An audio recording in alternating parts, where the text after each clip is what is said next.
كسل الغدة الدرقية ليه أكتر في الستات؟ سؤال مهم فعلا وفعلا بتسأله كتير. ليه يا دكتور كسل الغدة الدرقية أو خمول الغدة بيصيب الستات أكتر بكتير من الرجالة؟ على فكرة ده ليه أكتر من سبب. واحد، الهرمونات الأنثوية.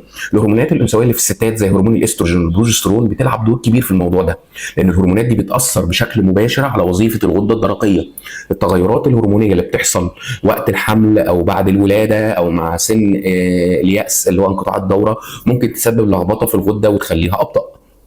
اتنين، امراض المناعه الذاتيه اكثر عند الستات. في نوع من كسل الغده اسمه هاشيموتو، وده بيحصل لما جهاز المناعه يبدا يهاجم الغده بالغلط. النوع ده من الامراض المناعيه اكثر شيوعا في الستات، والعلماء مش فاهمين ايه سببه بالظبط، بس الواضح ان جسم الستات بيكون اكثر عرضه انه يخبط في نفسه كده من ناحيه المناعه. طب ثلاثة، الحمل والولادة. كل مرة الست بتحمل فيها بيحصل ضغط كبير على جسمها وعلى الغدة الدرقية، خصوصا بعد الولادة. في احتمال طبعا يحصل التهابات في الغدة، يسبب بقى كسل دايم. في حالات كتير مش بتلاحظ الأعراض وتفتكرها مجرد تعب من الولادة أو من تربية الأطفال، وهي عندها مشكلة كسل الغدة وهي مش عارفة.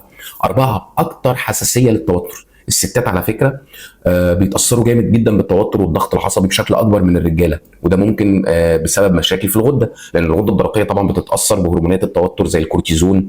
الضغط طبعا المستمر ده ممكن يبطئ نشاط الغده جامد.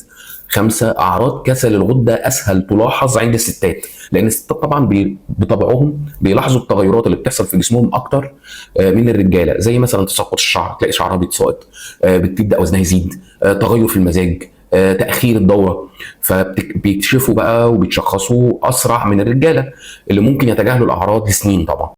اعراض كسل الغده الدرقيه عند الستات ايه؟ واحد، تعب وارهاق طول اليوم حتى لو نامت كويس، تحس انها مش قادره تقوم وجسمها تقيل. اتنين، زياده الوزن، بتبدا تزيد في الوزن من غير ما تكون بتاكل كتير، وغالبا مش بتعرف تخس بسهوله. ثلاثة، تساقط الشعر وجفاف الجلد، الشعر بيبدا يقع بكميه كبيره والجلد بيبقى انشف حتى لو بتحط كريم. أربعة، الاكتئاب او تقلب المزاج، بتحس انها مكتئبه او متضايقه من غير سبب او بتعيط كتير او مزاجها مش ثابت.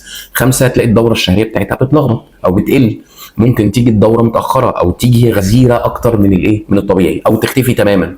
ستة، بروده الجسم دايما، بتحس بالبرد اكتر من الناس حتى لو الجو مش ساقع قوي. سبعة، بتلاقي فيه بطء في التفكير وفي نسيان، تحس ان الست مش مركزه او دماغها مش صاحيه زي الاول. طب ازاي نشخص كسل الغده الدرقيه؟ طبعا بنعمل تحليل دم بسيط اسمه تي اس اتش وفري تي 4. لو لقيت التي اس اتش طبعا عالي والتي 4 قليل واطي يبقى فيه كسل في الغده.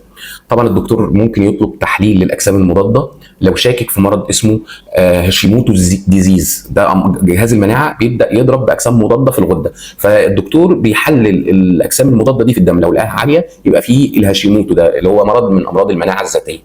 طب العلاج يا دكتور بيكون ازاي؟ العلاج الاساسي هو اقراص الليفوثايروكسين، ودي طبعا ده هرمون صناعي بيعوض النقص. طبعا ده بيتاخد مره واحده الصبح على الريق ولازم يتاخد بانتظام. الجرعه طبعا بتتظبط على حسب التحاليل وممكن تتغير على فكره كل فتره. طب ايه النصايح العامه للمريضه بكسل الغده الدرقيه؟ لازم تتابع مع دكتور الغدد الصماء بانتظام، لازم تعمل تغذيه صحيه مهمه. التغذيه الصحيه مهمه جدا للحاله دي، لازم تاكل اكل غني باليود والسيلينيوم زي السمك واللبن والبيض. خلاص، ده طبعا بيقلل التوتر والضغط النفسي اللي هي بتبقى فيه. تحاول طبعا تتحرك وتلعب رياضه خفيفه. خلاص، كل ده طبعا بيساهم في في تقليل اعراض المشكله. لو عجبكم المحتوى اعملوا لي لايك وشير وكومنت، واشتركوا على قناتي في اليوتيوب وفي التيك توك عشان يوصلكم كل جديد، ويومكم جميل.